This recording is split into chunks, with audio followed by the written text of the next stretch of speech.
Athlete Yarraji జ్యోతికి ప్రభుత్వ సహకారం ఎల్లప్పుడూ ఉంటుందని శాప్ చైర్మన్ రవినాయుడు తెలిపారు. జ్యోతి విజయాలు రాష్ట్రానికే కాకుండా యావత్ దేశానికి గర్వకారణంగా నిలుస్తున్నాయని ప్రశంసించారు.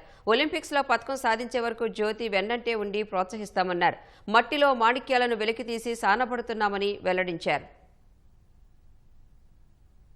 మట్టిలో మాణిక్యం ఎర్రా జ్యోతి ది బెస్ట్ ప్లేయర్. ఈరోజు తెలుగు జాతే కాదు, భారతదేశం గర్వించదగ్గ క్రీడాకారుడు. ఆ అమ్మాయికి అండగా ఉండాల్సిన బాధ్యత స్పోర్ట్స్ అథారిటీ మీద, రాష్ట్ర ప్రభుత్వం మీద ఉంది. ఇప్పటికే ఇన్సెంటివ్స్ అన్ని కూడా క్లియర్ చేయడం జరిగింది. ఉద్యోగ భద్రత విషయంలో కానీ అదేవిధంగా అన్ని విషయాల్లో అమ్మాయికి అండగా ఉంటాం.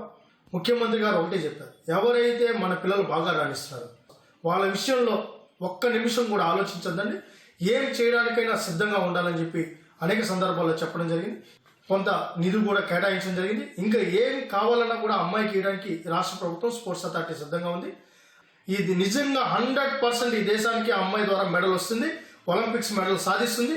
ఆ అమ్మాయికి అండగా ఖచ్చితంగా మనమందరం ఉండాల్సిన బాధ్యత మనం ఉంది. మేము ఉంటాం, ఈ రాష్ట్ర ప్రభుత్వం ఉంటుందని కూడా తెలియజేసుకుంటూ ఎర్రా జ్యోతి ఆల్ ది బెస్ట్.